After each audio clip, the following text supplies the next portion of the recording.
Kita perkenalan dulu ya Bapak Ibu. Kita ya, berasal dari Pusdatin, saya Tony dari Pusdatin gitu ya. Jadi tugas dan fungsi kami di Pusdatin itu untuk hal NUPTK ini saya sudah garis bawahi gitu ya.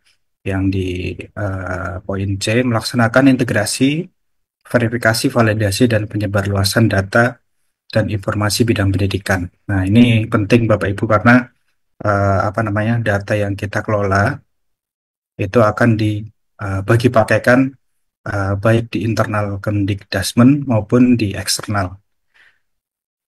Nah, ini mungkin tata kelola yang kita bangun Bapak Ibu ya. Jadi di sini ada 6 subsistem sub ekosistem gitu ya. Jadi di sini ada sub ekosistem entry data, kemudian integrasi, verval, verifikasi validasi, kemudian pembangunan data induk, kemudian integrasi eksternal dan integrasi internal. Nah, posisi Pusdatin itu ada di nomor 2, 3, dan 4 di posisi integrasi data, kemudian verifikasi dan validasi, kemudian pembangunan atau pembentukan data induk pendidikan. Nah, proses ini uh, khususnya untuk yang nomor satu ini, sebelum masuk ke Pusdatin gitu ya Bapak Ibu, data itu akan kita kumpulkan atau kita ambil dari 3 sumber data. Yang pertama dari Pedidikti, Dapodik, kemudian dari EMIS. Jadi makanya mungkin Bapak Ibu yang di sekolah, yang anak siswanya gitu ya, banyak terjadi NSN ganda atau apa gitu ya. Itu karena kita integrasi dari 3 sumber data itu, Bapak Ibu. Jadi eh, ini fungsi yang kita emban gitu ya sebagai wali data. Nah,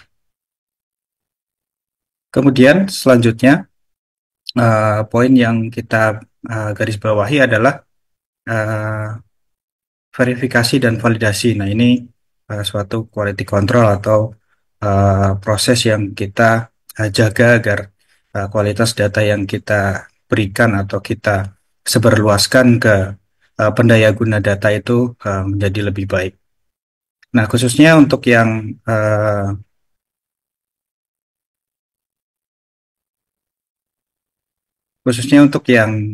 kita bahas kali ini adalah NUPTK ya Bapak Ibu. Jadi eh, data induk pendidikan ini kan berasal dari satuan pendidikan, badan penyelenggara atau yayasan, PTK, dan peserta didik. Jadi poin yang akan kita bahas adalah PTK, khususnya untuk penerbitan NUPTK. Nah, sebelumnya dasar hukum yang kita gunakan gitu ya, kita juga sudah menerbitkan aturan gitu ya Bapak Ibu terkait pengelolaan referensi di Pusdatin gitu ya. Jadi tidak hanya NUPTK saja, jadi NPSN, kemudian NPYP atau NPBP, nomor pokok badan penyelenggara, kemudian NISN, dan yang terakhir NUPTK. Nah, untuk penerbitan NUPTK dan pengelolaan data NUPTK sendiri itu ada di Kemendikbudristek nomor 303 garis miring M garis miring 2022. Ini eh, dasar hukumnya sudah lama ya Bapak Ibu, sudah tidak sekitar 3 tahun yang lalu ya diterbitkan. Jadi di situ kita berikan informasi persyaratan apa saja yang harus diberikan oleh guru atau satuan pendidikan untuk melakukan pengajuan NUPTK. Jadi yang pertama adalah melengkapi data induk tenaga pendidikan, bertugas di satuan pendidikan, kemudian memiliki nomor induk kependudukan, kemudian memiliki nomor induk kependudukan yang valid gitu ya, kemudian melampirkan ijazah atau dari SD sampai tingkat akhir, kemudian melampirkan bukti memiliki kualifikasi akademik sesuai peraturan dan perundang-undangan, dan mungkin ini bisa dibaca ya Bapak Ibu ya. Eh, saya lanjutkan lagi untuk proses-prosesnya.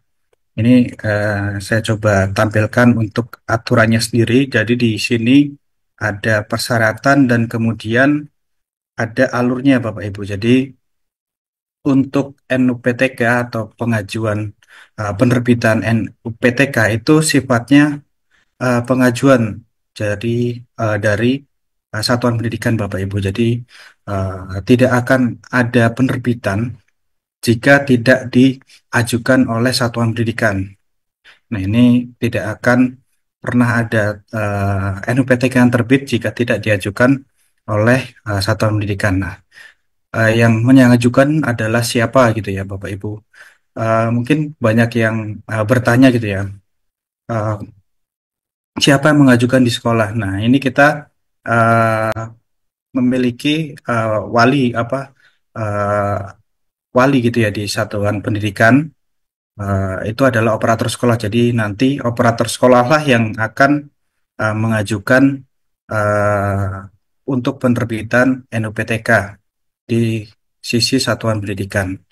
Jadi nanti Bapak Ibu guru yang sudah terdaftar di Dapodik gitu ya, datanya sudah masuk ke Dapodik, sudah sinkronisasi, sudah masuk ke verbal PTK, itu dapat melakukan pengajuan NPTK melalui operator sekolah. Jadi nanti kalau belum punya NPTK, pastikan datanya sudah masuk ke Dapodik, kemudian sudah terdaftar sebagai guru yang menjadi calon penerima NPTK. Jadi setelah data masuk ke Dapodik baru diajukan melalui laman verbal PTK. Nah, ini mungkin alurnya seperti ini. Kemudian nanti ini untuk yang eh, negeri ya Bapak Ibu ya. Jadi nanti dari satuan pendidikan jika syarat-syaratnya sudah lengkap akan dieskalasi ke dinas pendidikan.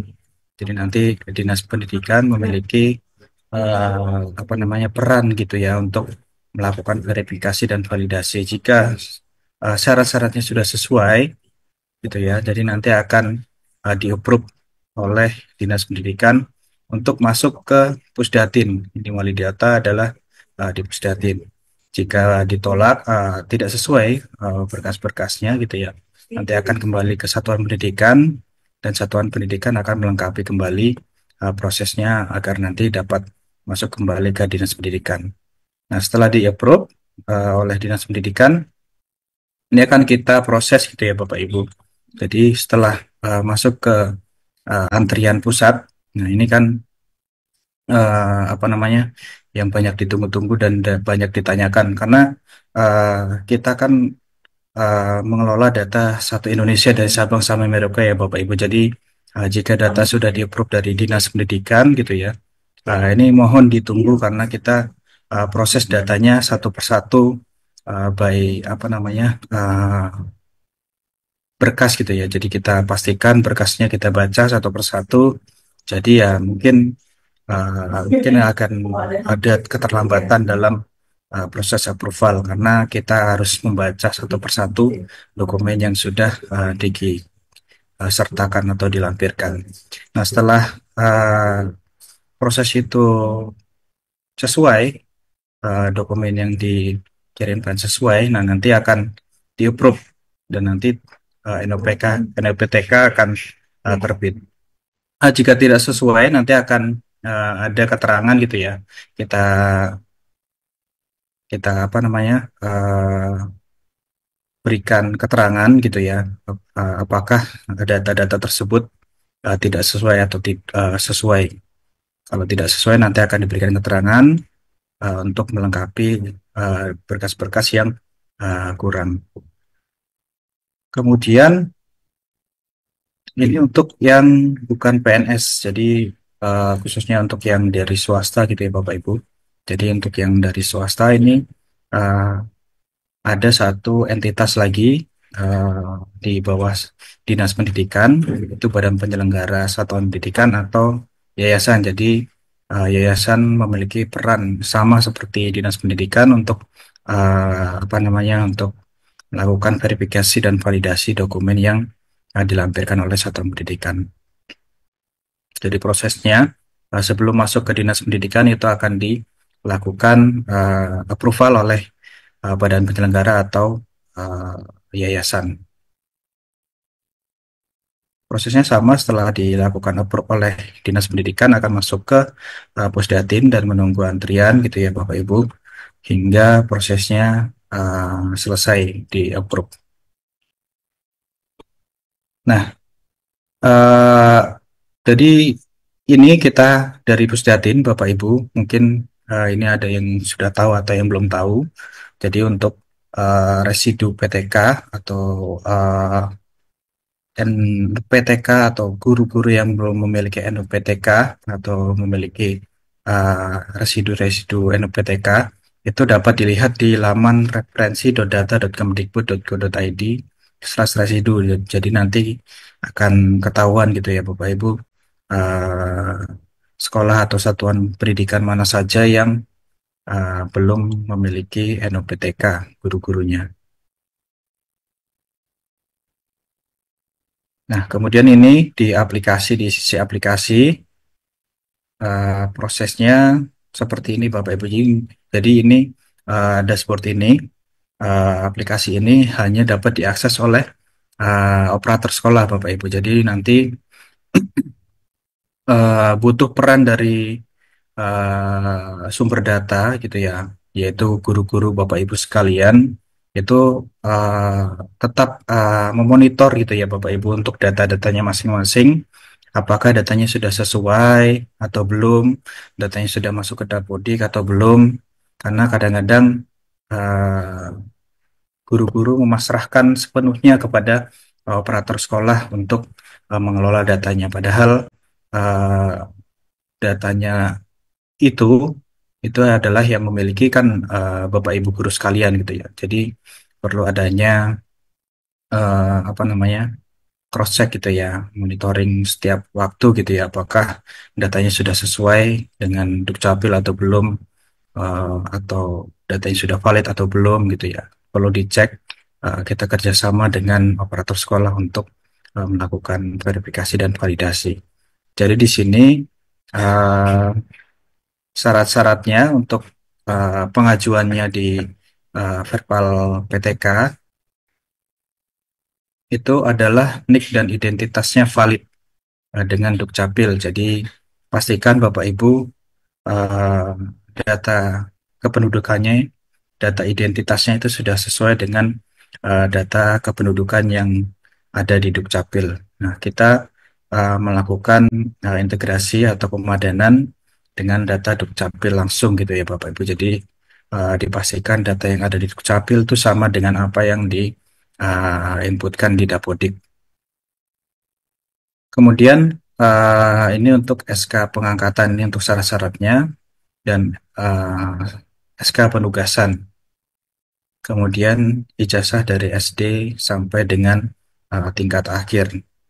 Kemudian di sini di aplikasi itu ada menu pengajuan NUPTK. Nah, itu nanti eh, Bapak Ibu guru nanti bisa minta tolong dengan operator sekolah, tapi ya mungkin eh, lebih didampingi gitu ya untuk prosesnya agar nanti Bapak Ibu Bapak Ibu guru tahu prosesnya sampai mana.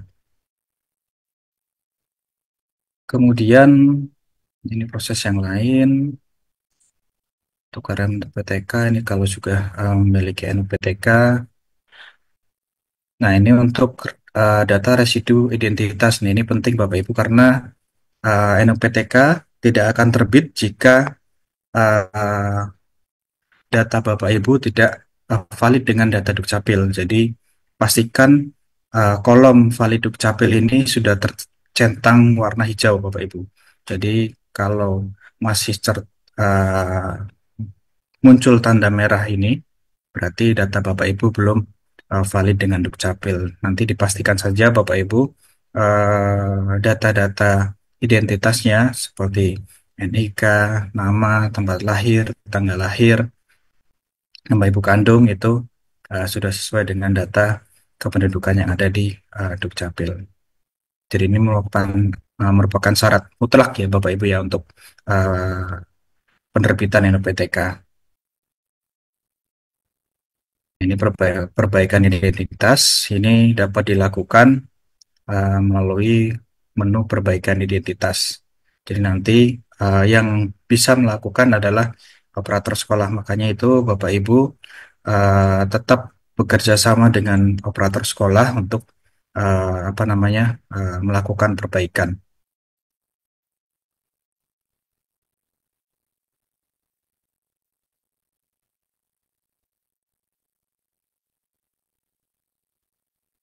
Perbaikan identitas. Jadi variabel yang kita padankan dengan Dukcapil itu ada NIK, kemudian nama, tempat lahir, tanggal lahir, nama ibu kandung, dan jenis kelamin.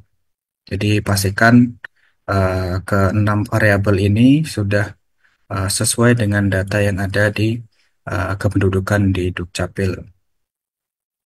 Kemudian ini tambahan mungkin ya Bapak Ibu. Jadi ini penting juga karena beberapa waktu lalu ada pengiriman data gitu ya Bapak Ibu untuk apa namanya penilaian gitu ya kinerja dari PMM yang tadinya PMM gitu ke PKN. Jadi nanti pastikan juga jika Bapak Ibu guru yang memiliki status ASN gitu ya PNS maupun P3K itu NIP-nya sudah valid dengan data yang ada di PKN. Jadi perbaikannya cukup mudah. Nanti ada menu untuk perbaikan identitas gitu ya.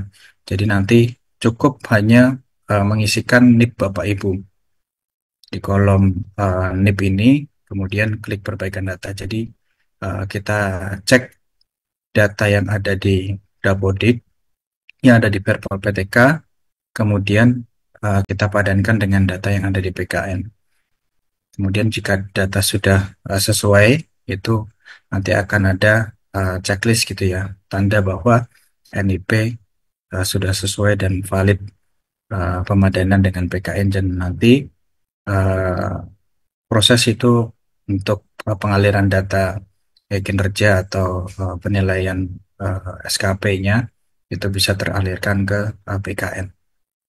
Nah, itu mungkin Bu Anyes yang bisa saya sampaikan untuk penerbitan NPTK dan mungkin ini tambahan untuk perbaikan NIP gitu ya. Eh, jadi nanti Bapak Ibu guru dapat meminta bantuan untuk operator sekolah dalam perbaikan datanya melalui Perpol PTK. Mungkin itu Bu Anyes yang bisa saya sampaikan waktu saya Ya, kembalikan.